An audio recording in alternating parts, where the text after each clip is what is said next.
Welcome to the Stay Ready Real Estate Podcast, where we stay ready so you don't have to get ready. I'm Emeka, your host, and this podcast is all about real estate, investing in real estate. I invest in multifamily, and I'm here to show you that regular people can invest in real estate. You don't need to have billions or millions. It's regular people like you and I who can invest in real estate today. So on this podcast, you'll hear from myself, as well as I'll bring different real estate professionals on from around the world to talk about their investing journey, strategies, market insights, or how they got into real estate so you can get started today as well. Stay ready, my friends. Hope you enjoy. What's going on? It's your boy Emeka here. And yes, today I'm in a car, I'm traveling on the road, but I want to make sure I'm able to provide at least just a little bit of value for you. If I can provide 1% of value for you to help you become a great real estate investor, then that's what I'll do. And that's why I'm going to sit here in the sun, in the heat, and talk about one thing that I think is very important. So, what's important is organization, one. Two, learning from not only your mistakes, but learning from surprises and different things that happen as you are investing in a deal, as you are active in a deal, doing a flip, doing a rental, investing in multifamily, doing a build.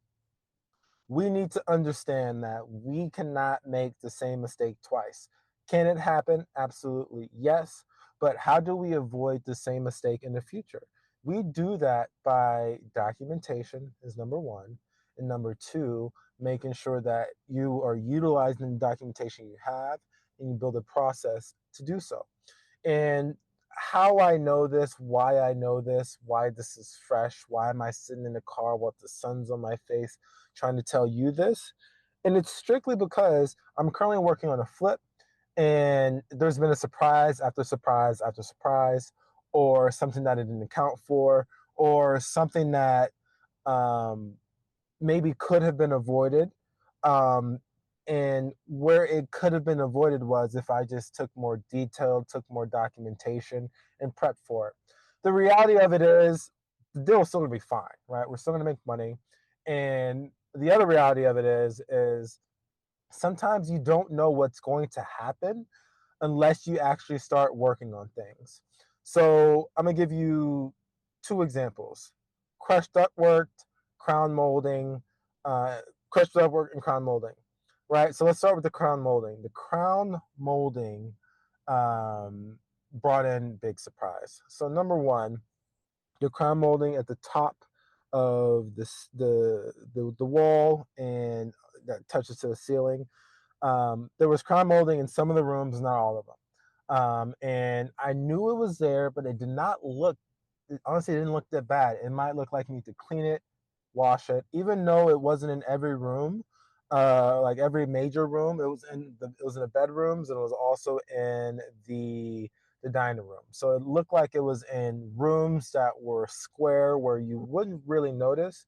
At the end of the day, you want everything to be uniform. However, the reason why I didn't think too much of it was because it didn't look bad. It was in decent shape. It didn't look like they were like chewing on it. There were some areas where it was that we could remove, which we did, but all the other ones it wasn't that bad until we painted that house. And once we painted the house, there was a blue.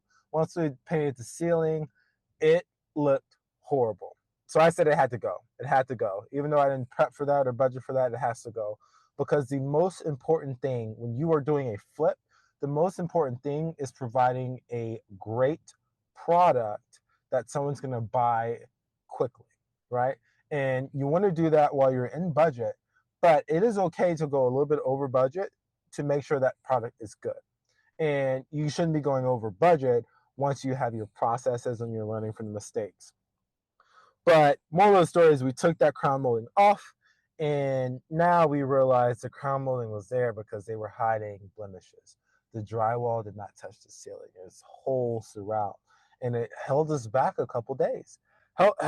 It held me back, and it's okay because, I ask people all the time in construction. I ask them, okay, how many jobs have you done? You've been doing it for 30 years. How many jobs have you done? No, give me a number, hundreds, thousands, blah, blah, blah. And then I asked them, Out of all those jobs, how many of them were perfect? Zero. No matter how experienced you are, none of these jobs are going to be perfect. And that is okay. It's a matter of how you pivot. That's what makes investors so great. That's what separates the great investors from the mediocre investors. And right now, I would say I'm an intermediate investor. I'm talking about mistakes that I've done, but I bought right. The budget was good, and the price point that we can sell it at is still great. But with that being said, I'm not going to be perfect. No one's going to be perfect.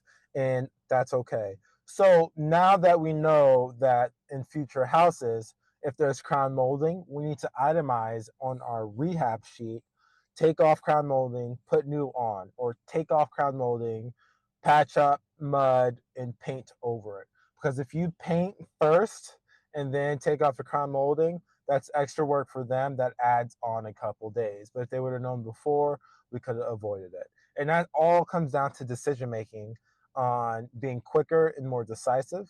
Because yes, I could say the contractor should have came to me asking for that beforehand. But at the end of the day, it's still my property. I've been in the house and I've noticed these things, and I should have made a decision or thought about it. But now this podcast is about learning about our mistakes and making processes.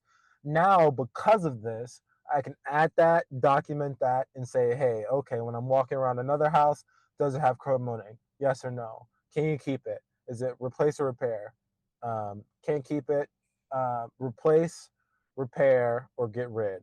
So I'll get to choose one of those three. If I get rid, now I know what we need to do. I can give that to the contractor. They'll look at my sheet. Okay, get rid of crown molding, patch up, etc., etc. The other one, and I've probably talked about this before in one of my previous podcasts, was the ductwork. I have visited hundreds of properties at this point. There has not been one where the ductwork was bad. I budgeted for a new HVAC system, but the ductwork wasn't bad. The ductwork ended up being crushed, and there is another couple of grand that's out of our pocket. So, what's the learning experience here? The learning experience is okay. Now, for every property, multifamily, Airbnb, single family, whatever it may be, I'm going to be checking that ductwork. I might even hire someone and spend a couple 200 bucks to get that ductwork checked because I'd rather spend $200 and have peace of mind than not spend it and have to come out 3 to 7 grand on replacing a crushed ductwork. That is, it's just crazy.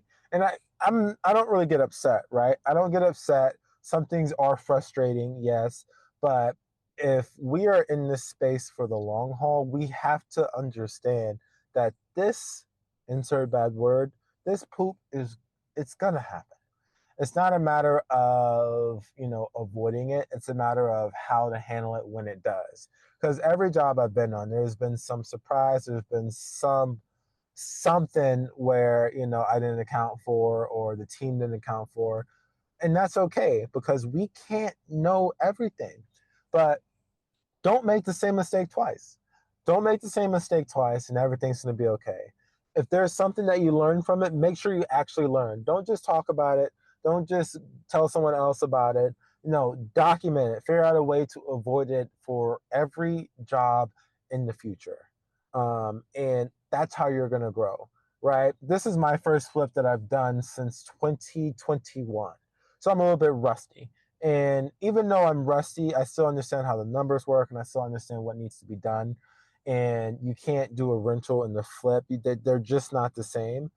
However, I have to learn from this because if I want to grow and build a business out of this, if I want to grow and build capital partners with me, if I want people to trust me, or maybe even start building, developing properties, developing multifamilies, developing custom homes, whatever it may be, people can see my progress from now until then. They can also see how I do the flip, the before and afters, and how I also budget. And whenever I go to an investor, say, hey, I have this property that if I put in this much, you put in that much, we can make this X amount of return. this is my plan. And I could also put in that plan based off my experience in, on property one, property two, property three. These are things that I have to look for. This is the price per square footage. These are the items that I usually use that works. And that's how a process is built, right? It's not built Rome wasn't built in one day. So don't you go thinking that you're just gonna build some successful business. Don't go thinking you're just gonna be so successful, so right, that very first flip. And who knows, you might have a great flip for your first one. It might be the perfect one. I know someone who made a profit of 250 grand off of one of their after one of their new multifamily flips, and that can happen to you. But you can't expect it every single time. You can't expect it every time because bad things will happen.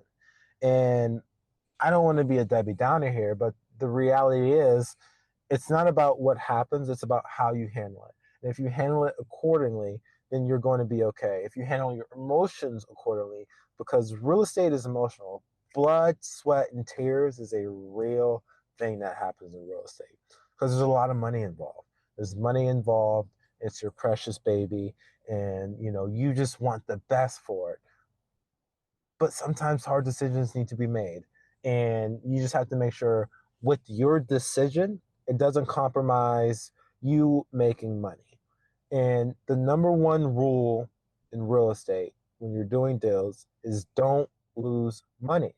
So figure out a way to sell a great product without losing money, where there's a great return for you if you're doing it alone, or you and your investors if you have somebody else. So with this podcast, the main thing I want you to learn is learn. Learn how to learn. Learn how to learn from your mistakes. Learn how to document your mistakes and figure out a way to avoid it in the future. And learn how to make a process for the next time to avoid the mistake and to be proactive so you are always prepared and staying ready. Until next time, my friends. See ya. Thanks for tuning in to the Stay Ready Real Estate Podcast, where we stay ready so you don't have to get ready. If you enjoyed this podcast today, please give me a like and subscribe, and tune in next week so you can hear another one. If you ever want to reach out to me, I'd love to talk to you about real estate. If you're ever interested in any of the deals that I have, I'm based here in Central Florida, reach out. My information is below. Hope to see you next week. Stay ready, my friend.